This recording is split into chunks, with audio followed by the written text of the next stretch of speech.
Tokenmetrics is a cryptocurrency investment platform that helps users leverage machine learning to become better crypto investors. Our in-depth analysis helps eliminate the emotions of investing, find profitable investment opportunities, and filters out scams. CyberSec, a handy solution by NordVPN that saves you not only from ads, but from cyber threats as well. CyberSec also protects you from phishing scams and prevents you from entering malicious websites. NordVPN, online security starts with a click. This is my BitTube channel. Please come and subscribe to me on BitTube, censorship-resistant platform. You can also find me on Odyssey, Library, and BitTube. Follow me on Twitter, CryptoRichYT, and join my official Telegram announcements channel. All the links in the description below. You can have the behind the scenes chat. That's fine. I don't care. Yeah. I mean, if you want to do one of those, that's fine. Like, we can talk about our dogs. But dogs. But I found this rhyme. You know that the word has gone out on YouTube that YouTube punishes videos which actually have Biden's name in their title. No. It's true. It's absolutely true. It's absolutely true. He's becoming the invisible man. Do you remember the old joke, about US says to Soviet, I live in a free country. I can criticize my president. Soviet says to US, so what? I also can criticize your president. It seems to me we're well, no, I mean, I just think it's reversing. It's absolutely reversing. Yeah. Well, the funny part is that I always like to joke that why are there never any color revolutions in the United States? Well, because there's no U.S. embassy there, right? So, but no, that's like This is North Korea levels of we must we must praise the great leader. It's insane. It's truly insane, and you can see the hand, the ridiculous hand of Klaus Schwab and the World Economic Forum everywhere on the entire process. And so trying to just parse this whole thing out. This is and so I've been following closely. But your analysis on Ukraine, and I know we have to touch on some stuff because I know that I have a different take on Ukraine than you do, and okay, and I haven't talked about it publicly very much. Mostly been talking about it on the scenes for my patrons. So I don't, and I say this with the greatest amount of respect. I disagree. I think we're headed for a war. So and I think that it's going to be a very interesting. It's going to be a very interesting discussion because I think the game. I hope I'm wrong. I really do. But the more I parse this through, Tom, there's no need to apologize. Everybody has their views, and everybody's entitled to them. But if I may say, if you get this is one space where we can share our views without risk of being censored. Well, exactly. No, exactly. I know this is one of those things where I've gotten to that point where I'm like, this doesn't track. Like you're doing. I sit there and I listen to the videos and I'm like, God damn, he's doing a beautiful job of going through the entire thing. You go, yep, this is what that means. That you're right. Yes. But there's all of this stuff that's pushing these people into conflict, and I just feel like we're at that moment with. We're at the Guns of August moment, where no one wanted war, but war was inevitable. Well, that's always a possibility. And of course, there's lots of people in Russia who think as you do. And if you follow Russian television, which I do at one remove because I don't speak Russian, but I know lots of people in Russian television. And, Russia has extraordinarily intense and passionate talk shows. I mean, this is something where they come together. They always have someone from Ukraine on them, by the way, just to balance things out. But anyway, apparently, I mean, there's widespread feeling that war is coming and they should do it. There's a lot of them think that, in terms of Ukraine, they shouldn't wait. They should just go ahead and do it anyway because they don't gain anything by waiting. So that is a view. It's not my view. I think otherwise. And I honestly, I think that's to your credit. But my view on this is not that I think the Russians should strike first. I don't believe that. Like the Sakers pushing the argument. I don't believe that at all. I believe that the right way of handling this is exactly the same way that that Putin's handled every aggression in Syria, which is that when when we do something dumb like try to shoot down an Eland plane to start World War III to get NATO involved, they blow up a bunch of British SAS south of Daraa, right? And that weren't supposed to be there, and the British can't admit to having been there, right? Yeah. And then the British respond by creating another false flag chemical weapons attack, and something, and then something else happens, and it's a never ending cycle, and my biggest problem is that where one Blackwater mercenary with a man pad away from World War III. Like I think we're one Jack Ripper guy away from World War III, and no one wants war, but we're going to wind up with it, and it's very scary. And well, we have got into an incredibly dangerous situation. Right. I mean, when one looks at it, whatever view, I mean, I think we're going to avoid war, but it's extraordinary how close we've come. And what I'm hoping is that, this is going to be a 1962 Cuban Missile Crisis type moment, which focused minds and said, look, we can't continue along this. And that, I think, is what some people in the Biden administration, you can call it the Biden administration, the Biden-Harris administration, are thinking. Obama restoration is the better term, but yes. The Obama, exactly. And not that they like Russia, not that they like Putin, in fact, they absolutely hate them, but they at the same time don't want to die. They didn't put it in that rather blunt way. So I think that's partly what's driving this now. But that we've got to this point is extraordinary, and it shows a total lack of understanding of politics and whatever. Now, the other thing is I want to discuss these sanctions with you, Tom, because I have my own take on them, which is that I think the people who announce them, or at least some of the people who announce them, don't understand very much about how financial markets work. And I'd like to discuss this. And again, it's quite interesting because I think someone intentionally within the US government is trying to sabotage these sanctions, and I wonder what that's all about. But let's get to that. So shall we press on, because we're talking about things which we ought to be talking about in the program. I think it's almost at the point, Rich, where you could just fake an intro and just let it go. I think you guys should just carry on. Okay. You were saying about Ukraine, Alexander, I've been listening to both your analyses, and it's hard with you, Alexander, because you guys are producing so much. Yeah, the link killing it, guys. It's really, really great and smart analysis. So you're saying no war in Ukraine, and Tom is saying there is war. But didn't the US ships start withdrawing, and there's been pullback? Yeah. What I think happened, I think that there was clearly some intention at the moment the Biden-Harris administration took office to start some kind of crisis in eastern Ukraine. I don't know whether they thought they were going to actually start a war or something, but there were three moves which, if you look at the timing, were all clearly coordinated with each other. One was to move the Ukrainian army to the contact line. The other was to move the warships into the Black Sea. And the third was to announce the sanctions that were announced the day before yesterday. If you think about it, all of these were being prepared from around early February. We can say that definitely with the sanctions, because there's been things in the US media about the sanctions that date back to February. And in order to move warships into the Black Sea, you need to provide the Turkish government with at least 15 days notice that you intend to sail through the Black Sea. So we actually know that this was requested in mid-March. That's before the Russians began to build up their own forces. So all these three moves look to me as if they were very coordinated. The Ukrainian movement of troops began at the beginning of March. So the Ukrainians begin their troop movements at the beginning of March. The US is preparing its sanctions. The warships are moving.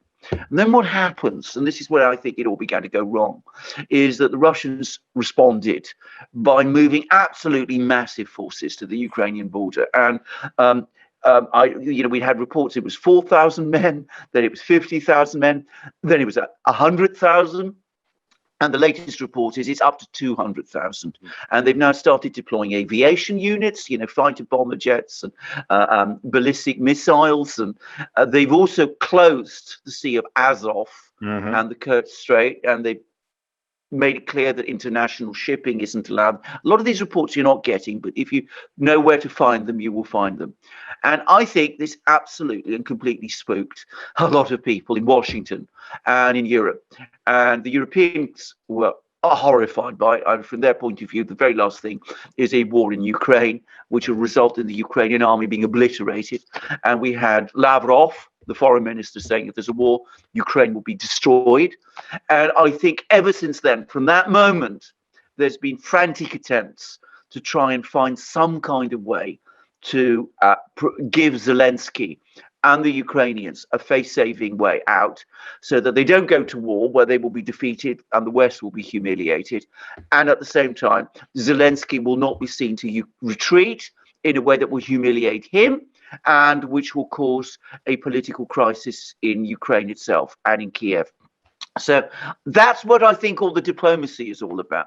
I forgot to mention one fourth thing, by the way, which is clearly coordinated, which was the Turkish moves, because, of course, the Turks, it's now clear from about February, had agreed to provide some of these drones that they use and some advisors to the Ukrainians also. So there was clearly a concerted move. Whether there was actually a plan to attack the Donbass, I'm still not sure. I think it might have been intended to put huge pressure and to force concessions in negotiations. But whatever it was, they completely miscalculated because they did not anticipate the strength of the Russian reaction.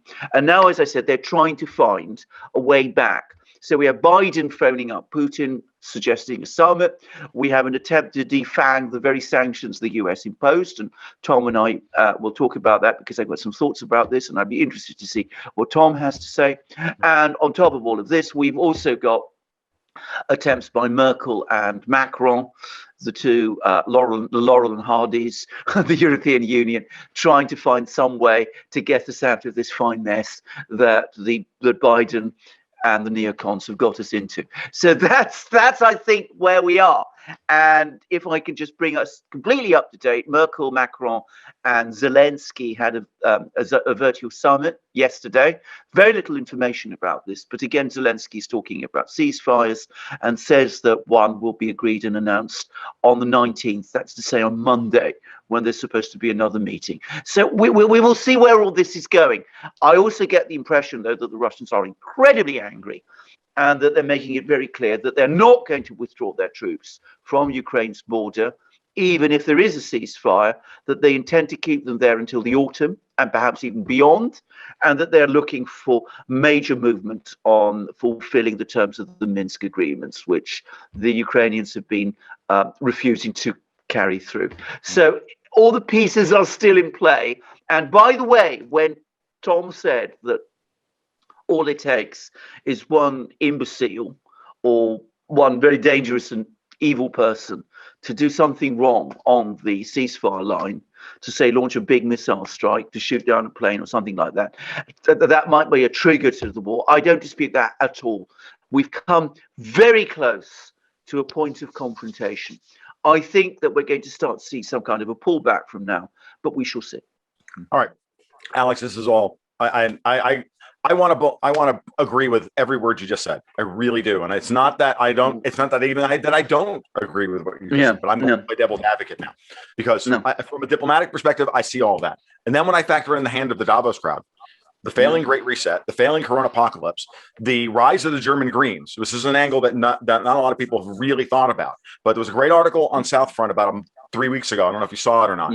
Talking about I didn't. The rise of not just of the German Greens, but how hard neocon right they have moved. Oh, absolutely. Okay, so now when we have that, and we know that Merkel is literally setting up Germany to be taken over by the Greens because she's been setting this up for years. When she, as a lame duck, is going to leave office in October or September, whenever German elections actually are held, the Greens are going to win. They're within 3 points of the CDU now. The SPD is falling, is going to hold 15%. The AfD is controlled opposition, as you and I have discussed in the past.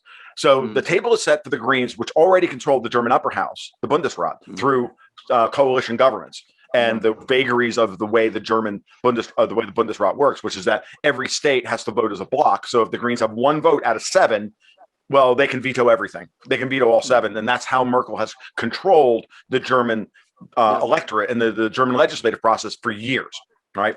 Yes. Hat tip to my friend Peter Spengler for bringing me up to speed on that about a year and a half ago. Now, with the German Greens poised to become the dominant coalition partner in the fall, with the neocons in charge, or at least ascendant today, with Obama in charge of the United States domestic policy to destroy the United States domestic policy, with the clear and obvious big picture that the WEF wants the United States destroyed politically, economically, culturally, in every way. It makes perfect sense to me for them to create a situation in which the United States is humiliated militarily in Europe in order to accelerate the dissolution of the political system here at home.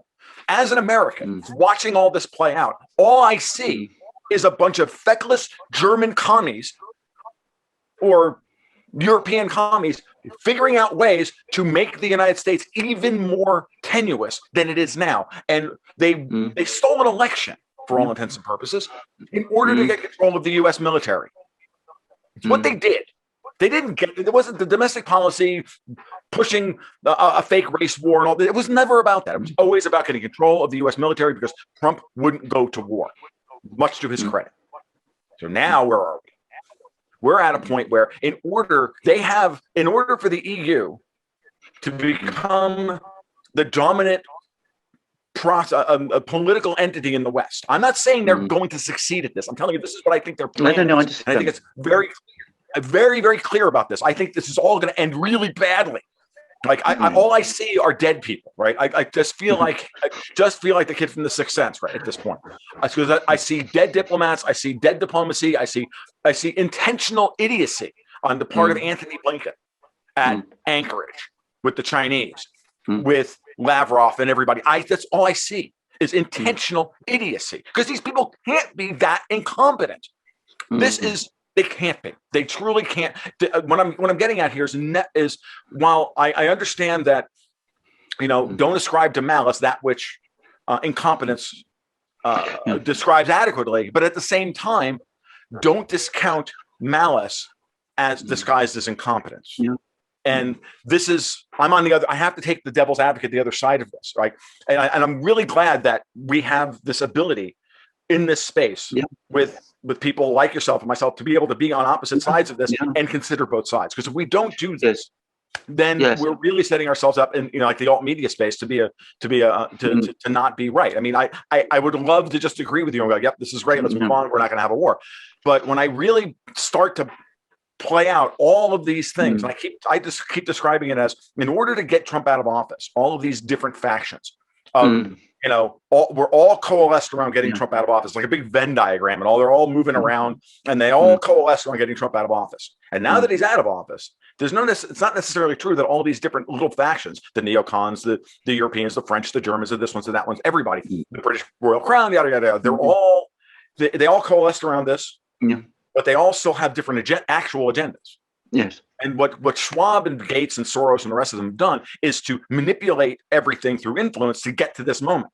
But that moment is starting to spiral away from them. It's because it's coalesced and they keep moving, right? And so now the Venn diagram is becoming unstable, right? And because of that, I don't see Victoria Nuland, who was just given billions of dollars by Joe Biden in the latest coronavirus stimulus package to destabilize Belarus.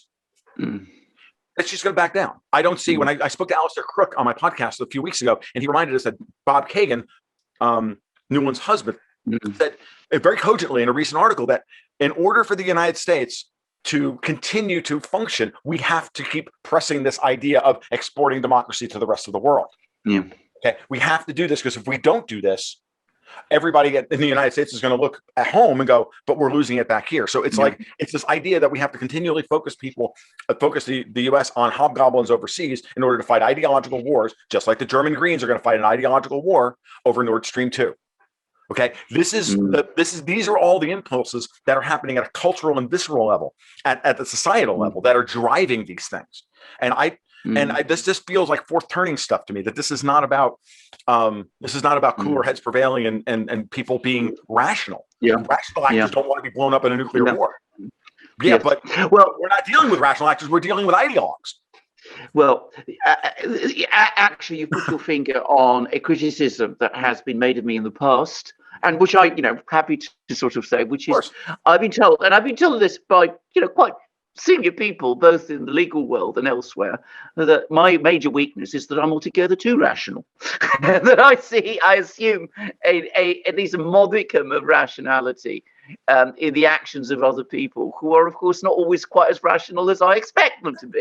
You're great. And by the it's in the blood. Well, absolutely. Well, it's in the blood. And in fact, it's interesting you said that, because Zakharova, who is the rather formidable and redoubtable spokesperson of the Russian Foreign Ministry, said the other day that Kiev, the authorities in Kiev, which is now what the Russians always call the Ukrainian government, those people are not sane. She actually said that. So why expect or assume rationality from people who are not very sane or not very rational at all? What I will say is this: I absolutely agree. There are lots of people in the United States, in Europe, in Britain too, by the way, and of course in Ukraine, who think in exactly the kind of way that you say, and who are driven purely by ideology, who are completely disconnected from all sense of reality. And I read also, I'm not sure whether it's the same article that Alistair Crook was referring to, but I read this extraordinary article in the Atlantic Council website. Mm-hmm. By somebody who called himself Anonymous, who might have been Robert Kagan, by the way. No, I think it was exactly this. Yeah, I think it was Blinken. I thought it was Blinken, but it might have been Kagan. Sure. It's the sort of thing that he does write, in which he talked about how the United States must remain, continue to extend democracy and be the leading power, because if it doesn't, then this will be an existential crisis for the US and it will all fall apart and all that. This kind of very strange and frankly rather frightening language, which, that does alarm me when people talk in that kind of way. Yes. But there are those people, but I don't know that they are in quite the degree of ascendancy as you fear. I wonder, I rather suspect that there are a lot of other people too who are happy to go along with much of this up to a certain point. But then when it really comes to it, they become scared. And I think that's exactly where we are at the moment. I really hope so. Yeah. I really hope so, but I don't think Victoria Nuland or Samantha Power. I mean, we're dealing with these level of people, and these people are not grown-ups. Yes, they're not. Yes, they're not grown-ups. Biden may be a grown-up, but he'd be hard pressed to be lucid enough for an hour a day to actually express it at this point. And certainly Kamala Harris is not a grown-up. Okay, even when Biden was lucid enough, he went around destroying countries willy-nilly. Of course he did. No guarantee. For his own purpose. And that's the other angle that I forgot to bring up, which is the fact that everybody who's in power in the United States is dirty in Ukraine. And I don't put it past these freaking people to start a freaking war there in order to cover up their own malfeasance over how many billions of dollars their families are scamming in Ukrainian gas contracts. Like, the whole Hunter Biden thing is the tip of the iceberg. You've got Pelosi, you've got Adam Schiff, you've got Mitt Romney. Like, everybody is dirty in Ukraine. Everyone. And I've been making this point since the day they lost their freaking minds over the Trump phone call with Zelensky, that everybody there is dirty and they're all desperate to sweep this under the rug. This is all projection. Like, we're at a point now where we're into Jungian projection of our shadow. Of these people are projecting their shadow onto everyone else. We're seeing it here in the United States at every level with BLM, with the COVID Karens. It doesn't matter what it is. Everyone is in denial that they're the bad guy. Okay? Everyone. Because that's what happens when you drive people completely insane through lockdowns and divisive politics and horrific manipulation of social media and all the rest of it. All of these things are coming together at a time when people are becoming less and less rational. And I hate to I'm doing, as I do this, I get in the big bug eyes thing, and I'm like, no, I'm not. I'm really scared. I'm not an ideologue. And I'm like, it's very, very worrisome to me that if we avoid war this month, that's fine. That's great. That's fantastic. But how much time are we buying ourselves? Because the German Greens are going to be ready to go to war over pipelines in 6 months or a year. And I'm like, it's just, and they've got the US, and they control the U.S. military, and they're like, well, we did all this. Why in the hell aren't we using it? I mean, that was the whole point in the first place. To say a bit more about the German Greens and the pipeline. Well, the German talking about the German Greens, because that's a party I'm very, very familiar with. When it was set up in the 1970s. Yeah, when it was set up in the 1970s, it was a radical, very left-wing, ecological party, anti-nuclear, anti-NATO, critical of the United States, opposed to the presence of the United States missiles and nuclear weapons in Germany. It ran a massive campaign. It was led in those days by a very remarkable woman, Petra Kelly, who has now become a complete unperson and who died in rather unexplained circumstances, supposedly a double suicide with her friend and partner, a man called General Bastian, who was a former German army officer who turned against all the things that he had been. And the thing that has happened since then is that the Greens, having started at that position of being the radical left, the anti-war left of German politics, became Blairized. They have become the party in Germany that supports NATO, that is most strongly opposed to Russia, that supports wars in every conceivable place, that embraces neocon foreign policies. They have become the neocon party of Germany. Now, they still managed to some extent to connect with their base by keeping up a certain kind of ecological narrative. But they don't really mean it. So when they, for example, oppose the pipeline, the Nord Stream 2 pipeline, they do so on two grounds. They say, well, partly it's to protect Ukraine, and we support Ukraine because Ukraine is being under attack by Russia, and we are the strongest anti-Russian party in Germany. They're by far the strongest anti-Russian party in Germany. But we also oppose it on ecological grounds, because if it's built, then it will go and it will provide more carbon to Germany, and it will disrupt the ecology of the Baltic Sea and all of that. So that mobilizes a certain section of German society, which is the certain section of German society, which is, if you like, minded to pursue ecological ideas behind an extreme neocon position. And that's what the Greens are. And they've been able to ride this wave extraordinarily successfully over the last few years. I mean, I can remember that they'd almost run out of steam, and then the Fukushima accident happened, and they made a huge power play out of that. And they've been riding forward ever since. And they've been able to win over support in West Germany from young voters who are easily, drawn to this kind of politics, and who support the Greens because they still think of them as an anti-establishment ecological party. In fact, though in reality, they are the neocon, pro-NATO, pro-US establishment party in Germany. Now, it's highly likely they will emerge as the biggest party in Germany in the elections in September. What we don't know is what kind of coalition they're going to form. And they will probably have to form, it's inconceivable that they could form a government by themselves. So they're going to have to make a choice. Do they go into coalition with the CDU, CSU? And the CDU, CSU is basically committed to Nord Stream 2, which will by then be practically finished, if there isn't a war in the meantime. Or do they go into coalition with the SPD, which is now, as Tom said, it's polling around 15%, but it seems to have stabilized at that level. Now, the SPD is the most Russophilic party in Germany, which, it supports Nord Stream 2. So there might be tensions there.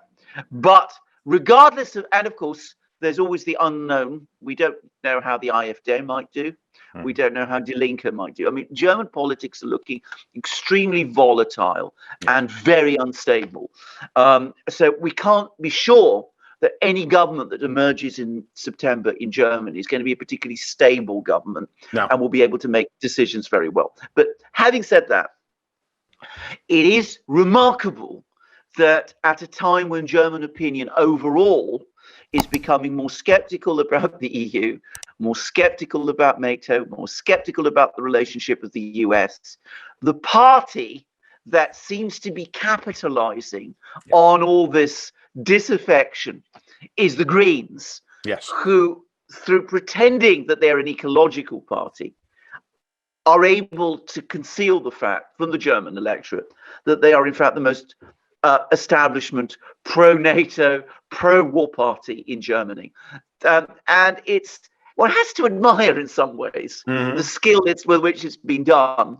But of course, it could not have been done without the support of the German media, which in Germany is solidly Atlanticist. It doesn't reflect German opinion any more than the US media in the United States reflects American public opinion. Right. But because it reports certain things and not others, it can cultivate a false view of the state of politics, of the state of the Greens and that sort of thing.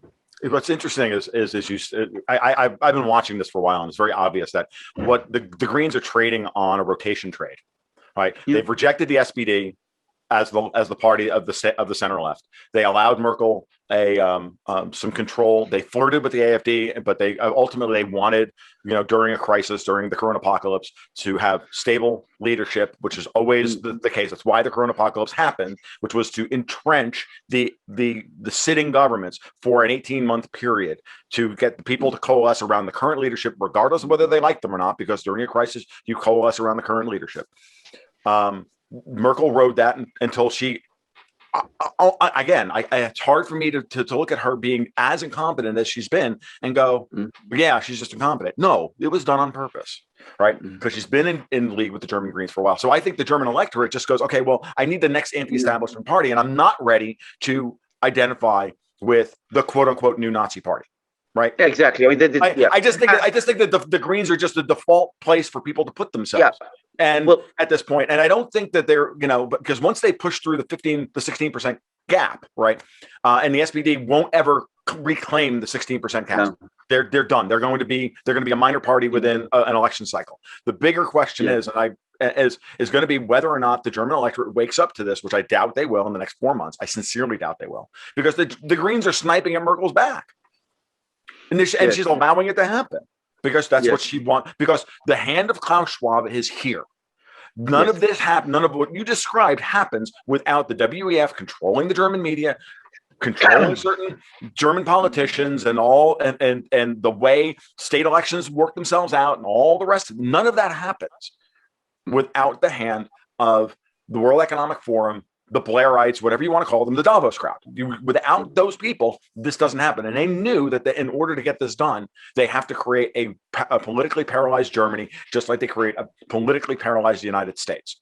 From a macro picture, this is where we are. And now they've unleashed ideologues on both sides of the Atlantic who are, look, I think Obama's in charge, okay? And Obama is a doctrinaire, true believer, communist, wants to kill all the whiteys. Okay, he's engineering in the United States through rhetoric a replace whitey domestic policy. That's everything that's being done is about that at this point. Everything that's being done is about creating that switch. And I believe it to the core of my being that Obama hates white people. He hates America. He's always hated America. Okay, and he's selling this country out to Comintern. With a new version of Comintern, which is the WEF. When you parse things this way, everything makes perfect sense. I mean, to me, it's just like everything makes perfect sense once I see it from that perspective. And then I'm like, okay, so how? But these people are also at the same time incompetent, right? They're playing with forces they can't control, but they understand that they have influence, and that Schwab and Soros and the rest of them all believe in soft power. But there's a limit to soft power when soft power meets hard power. And hard power is militaries, economic realities, people with an unarmed population, an armed population, yada, yada, yada, yada, yada. Like when you get to, and they pushed us to that brink. Here in the US, it certainly happened. And now the big question is whether or not there's going to be internal pushback.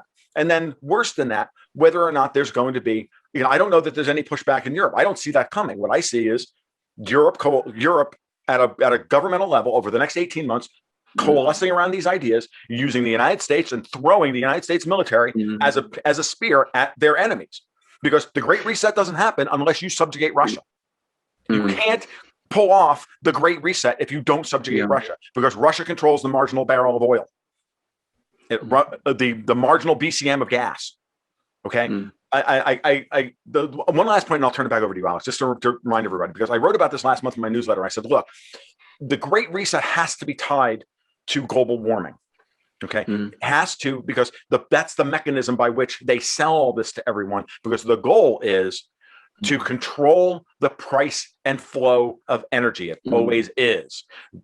Europe wants to do so through their buying power as a monopsony, right? And not as a monopoly, right? The Russians exert the strongest force on the planet to break that monopsony, where the Germans and the Europeans want to set the terms at which they'll buy oil and gas from the rest of the world, and they want to buy oil and gas from the rest of the world at a cost minus business model, meaning the Russians produce it for X and they sell it for X minus Y, not X plus Y, where they make a little profit on the problem. The Russians only want to make 5 or 6%. They don't want to do that. That's what they should. And any first order economy commodity should never be on anything other than the basic cost plus model. They want a cost minus model. And if you look at everything that the EU has ever done vis-a-vis Russian pipelines and American opposition to them, it has been to do exactly that. South Stream was canceled because of this, and no one ever figured that Putin would cancel South Stream when it was a third built, right? They figured they could change the rules at the last moment in order to impose, and then to impose costs on Russia, but they would still build the pipeline because of the sunk cost fallacy. Didn't work. Putin redirected it to Turkey. The rest is history. And the Germans all of a sudden then were like, "Oh shit, I need something," and they ran and they got Nord Stream 2. Yeah. Understand that that's everything that we're dealing with here, and that's the mindset of the people that are driving all of this policy. So at some point, there has to be, if the Russians continue to go no and put 250,000 troops on the Ukrainian border, someone has to do something. I mean, I think this is according to. I think you touched on something else, which is, of course, that Russia also has enormous kinetic power. It's got the oil, but it's also got the military as well, and that is a very, very, very alarming and concerning thing. Just a few things, just to broaden, to touch on some of the points you make. Firstly, one of the things that led to the crisis in relations between Russia and the West, going all the way back to the early 2000s, is that almost the very first thing Putin did when he became president is he said that Russia would not ratify the EU's third energy package. The third energy package was one whereby the Russians were supposed to allow, or would have been required to allow, EU and American companies to actually invest and establish themselves in Russian oil and gas fields like they do in, say, Nigeria or wherever, and to exploit them in that kind of way. Putin said absolutely not. Only Russian oil and gas companies can operate in Russia in that kind of way. You're welcome to invest in those companies. You are welcome to form partnerships with those companies, but you can't do it in that way that you do in Nigeria. We are not going to allow that. We are not going to become Nigeria on the Volga. And that has been a shock. That was a profound shock. That was what the whole Khodorkovsky Yukos business was all about. And the present legal battle that's been going on over the Yukos claim for billions is that the Yukos shareholders are trying to argue in the courts that Russia is still subject to the third energy package, even though it never ratified it, which is a legally ludicrous argument, but one which, believe it or not, succeeded at the level of the Dutch appeal court. We'll see whether it ultimately succeeds. But anyway, even whether it succeeds or not, the Russians will not go along with ever pay $1 over Yukos. Exactly. So I mean that's and they won't pay $1 over Yukos either. Exactly. So that's where we are with that. Now, on the other things, can I just again go a bit back? Sure. Dial back a little with the Greens and Germany, because I think Germany is a pivotal country. Germany is the pivot in Europe. It has been ever since the Cold War. In the Cold War, at the start of the Cold War, the 40s and 50s, it was the country that made the difference. If Germany had gone with Russia, with the Soviet Union at that time, and there was a real possibility it might do. Remember, the Russians were in Berlin, and the German Communist Party seemed to be rising, and the SPD at that time was a very left-wing party, indeed a Marxist party. That would have changed the whole dynamic of the Cold War. Yes. They managed to hold it back. But again, Germany is the pivotal country. It is difficult to convey to people who are not familiar with German society, how exhausted and demoralized Germans have become. I mean, they've been, the whole crisis over the last year, regardless of what your views on the science of it are, sure, what it has done is that it has shaken Germans' own conception about their own country. They'd always assumed that Germany was better run, better organized, more efficient. They've discovered that it's not. They've also discovered how technologically backward it has become. And this is, again, something that outsiders are not familiar with. Where most of the world uses PCs and computers, and I've seen this myself, German businesses and German offices often still use fax machines. I mean, it's a fact that it's difficult to convey because somehow it's a beautiful illustration. Thank you. Yeah, I mean, it's an astonishing fact and a reality about Germany, and it's a testament to Merkelism. But remember, Merkelism didn't come out of nowhere. This immobilism in German society and the stagnation in Germany has existed before Merkel. She massively reinforced it.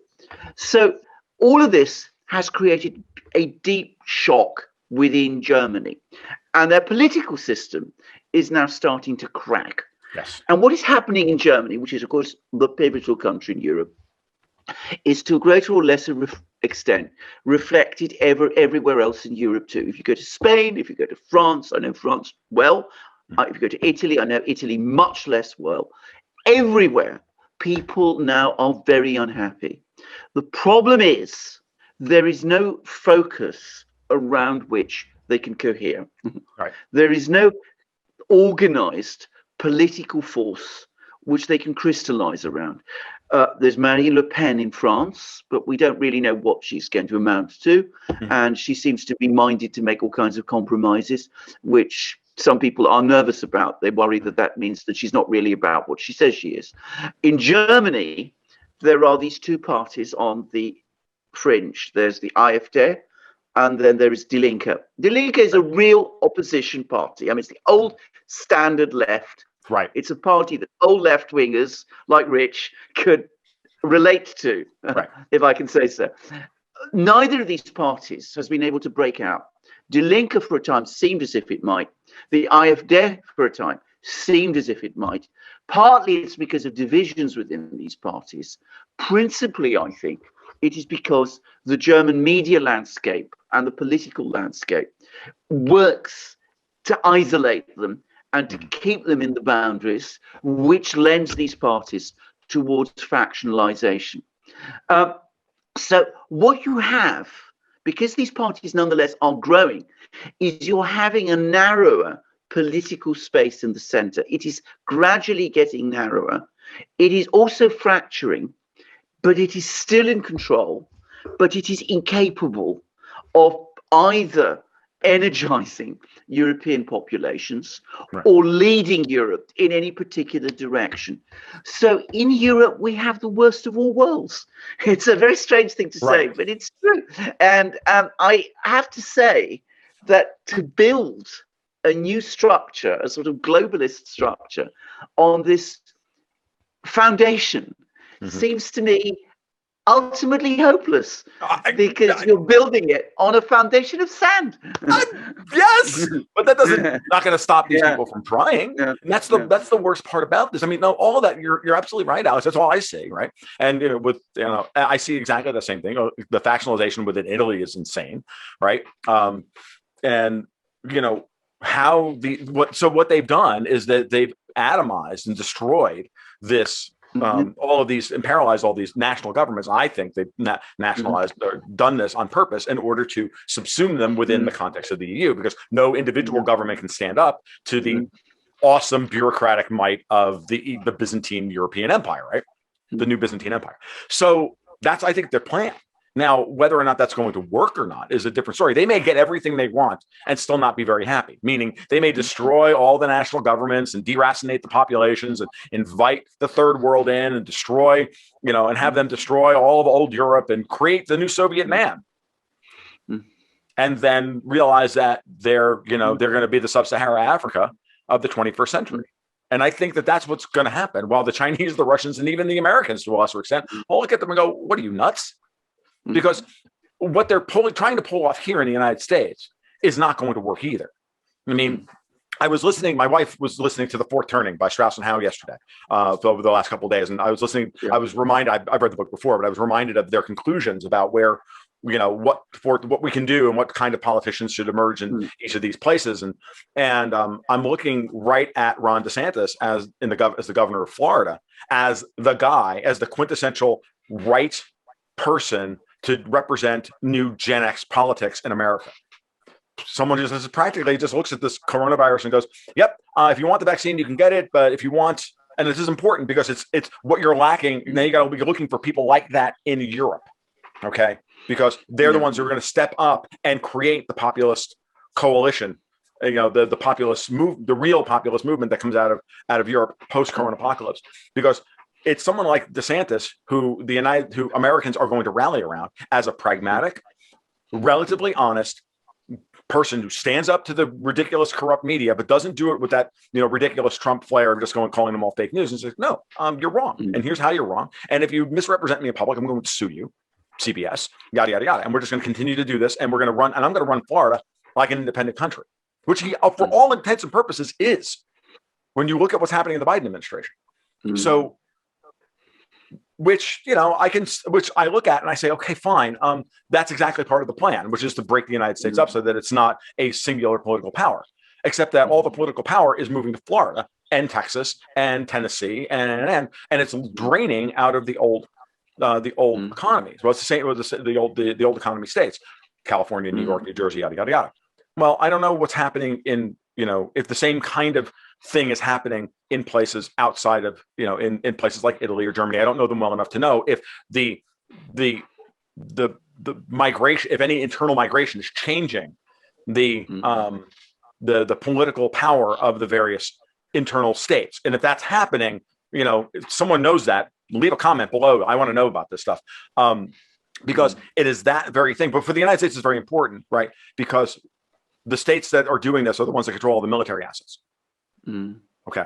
And so when we start to really think about, whether or not this Great Reset's going to work or not, we have to also think about the generational, the generational mindsets and the impulses of what's happening that govern the political waves that we are witnessing during this time. So, because what we're trying to do now is we're trying to forecast who's going to take power, right?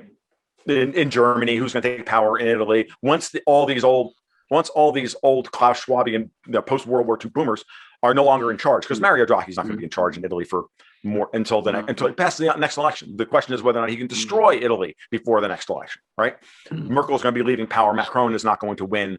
Now the bigger question is, once all of these things, once the next political wave happens, and it's all going to happen over the course of the next 2021 and 2022, that's their window to pull off this Great Reset. After that, the Venn diagram does this, and they don't have control over it anymore. So, and then there's the financial markets and all the rest of it that are driving this as well, and all the other things that are happening outside of this. This is Crypto Rich's channel afterwards, so I emphasize on the crypto part of this discussion as the real driving force behind why this Venn diagram of power is starting to disperse. So I think it's all fascinating, and I don't know what else to say at that point. This has been my thesis for a while now. So I hope I'm wrong, because I hope it doesn't lead to world war. Because for me, the people who are driving all this, they don't have any other option but to drive to war, because that's their last gasp to pull this off. This is to continue to consolidate power. Can I just say, I mean, again, I haven't obviously been able to travel to Europe over this last year, but I'm in touch with people in Germany and in France and in Greece and one or two other places. If I have to say what I'm really worried about with Europe is not that we're going to get a Schwabian future here, Klaus Schwabian future. I think something much more likely and is that what we're going to end up with is systems collapse. I don't think that is actually quite as far away also as some people think. I mean, the political system is hollowed out. Yes. To the extent that bureaucracies function here, national bureaucracies, they become profoundly corrupt and dysfunctional. Because remember, in the absence of political control, they always do. I mean, they always metastasize. So, I mean, that's the thing. The banking sector, well, I mean, you probably know more about that than I do, Tom, but European banks are hollow shells, basically. Yes. The financial system is, I mean, it isn't even really a financial system in any true sense anymore. No. And being a businessman or starting a startup in Europe has become incredibly, impossibly hard. Yes. All the winds are against you. Yes. And as I said, and beyond that, the populations are becoming very demoralized. So given that alternatives are not being provided, given that there's no real way, it seems to me, I mean, I thought for a time that the IFD might achieve a breakthrough, but I don't think so anymore, to be honest. And given that the system is unsustainable, and given how unshaky, unstable the foundations for any Klaus Schwab type system realistically are, I have to say that I wonder whether when we have the next crisis, the next big financial crisis, which is coming, you're probably more familiar with that than I am, the kind of political response, such as it was that we saw in 2008, I don't think it's going to be capable of being mobilized. No, I think we're going to see across Europe the financial system disintegrate.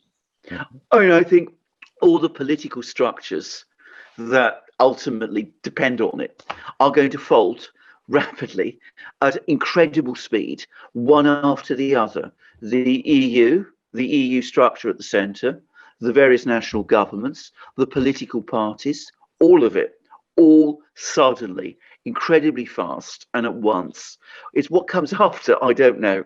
I don't think it will be a Schwabian system, because I don't see how, in that kind of context, it can work. It will be more like what happened in Europe in the 5th century AD, when the Roman Empire just imploded. And you know, we have can just finish. We have a wonderful poem. We have a wonderful poem in Greeks, which is written by a Greek poet called Cavafy, which said, you know, we're waiting for the barbarians. It's, you know, it's the state. He imagines the end of the Roman Empire. The emperor and all his senators go to meet the barbarians who are coming, and they all put on their finery because the barbarians are the only solution. And the problem is they don't come, and there's this worry that, you know, we can't really find a way forward. We are exhausted. We've run out of road. We have no way forward. All the real options have been closed off to us. So we are looking for some outside force to come and sort it out for us. That was the barbarians then. Right. Who is to say? I mean, is it going to be the Chinese, the Russians, the Americans, someone else now? Maybe the Russians. Who's to say? They're the nearest. But that is my own personal view. I don't know that. Yeah, no. I don't know how much method there is in all of this, but it seems to me we're much closer to that point than we've ever been at any point in my lifetime. But and Alex, I don't even disagree with you. I mean, I actually, unfortunately, I think that would be the best possible outcome, because the worst possible outcome is that this is all their plan, and then they're going to put you all on, you know, UBI through digital currencies and think that they're just going to move everything forward without you. And basically, they've already destroyed. They just believe they have to destroy the middle class, the bourgeoisie, in order to affect their commie revolution. Like, listen to them talk. I'm not even like making this stuff up. This is the way they talk. These are their talking points. Go to weforum.org and read their stuff. And it just reads like. It just reads like, you know, it reads like the guys, if you've ever seen Hail Caesar by the Coen brothers, which is set in the 1950s, about the 1950s film industry, and it's about the commies. And like listening to those guys having these dialectic conversations about, you know, and because George Clooney is an actor who's kidnapped by the communist writers who are literally inept, right? And it's a hilarious freaking movie. Absolutely, it's one of the Coen brothers' absolute finest send-ups of that era, and it's truly wonderful. But that's what these people look to me. They look like just these ridiculous, like, cartoon characters, right? At the same time, because there's nobody coming to save Europe, that means that they're the ones that are going to exert the most control, because that's what's happening now. Back it up 5 years, take that same analysis, right? Tired, exhausted. I can't believe I have to live like this. And now, who's the savior? The savior is going to be Christine Lagarde, Klaus Schwab, Bill Gates. We have the solutions for you. We're going to give you your life back after they're the ones that took it away from you. That's what they're setting themselves up for. Now, thankfully, we live in an age where they use technology in order to destroy our lives. But at the same time, that same technology allows us to communicate these ideas and tell them, oh, no, you were the ones who did it to us. And they're not going to, whether or not there's going to be a strong enough backlash, I don't know. There comes a point where, I hate to put it in these terms because, Jefferson was blunt about this because he, lived during a bloody revolution. Because, every once in a while, the tree of liberty has to be watered with the blood of tyrants. Right. Mm. And, I've been saying for 3 years, I'm along guillotines and rope makers, and I've doubled down on that position. And I that's what I say. No one wants violence. No one wants war. But war is inevitable when we get into these ideological fights and we get into these ideological corners, and everybody is trying to desperately not be the bad guy. And no one wants to see themselves as the bad guy. And the problem, going back to Strauss and Howe, with the prophet generation of the cycle, is that as they age, they get more strident, more didactic, and more convinced of their own self-righteousness, because that was their generational imprint as young adults. Right? I hear this from boomers all the time. We stopped the Vietnam War. We did this. We did that. And those same people are now in charge and refusing to give up power. And they're refusing to give up power because they hate the ones coming behind them, their children. They hated their children to the point where they left them to sit in front of the television set. Right? They hated them to the point where they still hate them to this day. And they've spent all the money. They've spent all the societal blood and treasure, all the savings of the previous generations. They've spent it all. They spent all the political capital, the physical capital, all of it, the emotional capital, all of it. They've spent it all in this, bacchanalian orgy of consumption. And then they want to, but they don't want to give up the power either, because they know that the minute they give up the power, they're all going to get lynched. Right? So now what? So where are we now? Do they go out in a blaze of glory? I'm asking a very serious question here, because this is what describes the standard deviation, the first standard deviation of behavior for these generations, not the outliers. I'm quintessentially the Gen X archetype in the United States. Literally, you read the Gen X archetype, and that's me, literally me, right? But even I have to go. What do I do now? Do I check out completely, or do I engage? And the politicians of my generation and in Europe, same thing, have to decide whether they're going to check out completely or engage. And this is why people like Orban and Salvini and possibly Le Pen are very interesting, and why Boris Johnson's a complete disappointment, right? Because he's a Davos man through and through. Yep. Rich, you've been very quiet. Listen, it's just been fascinating listening to you both back and forth. There's very little for me to come in on, but I'm going to do that now at that invitation, Alexander, which is about what you said, Tom, about the financial system. And you also commented on, Alexander, how the European banks are hollow, and really because you have said this, Tom, how Bitcoin and cryptocurrencies are going to provide salvation for people. Because I tell you, the way I see it, it's really, really bleak.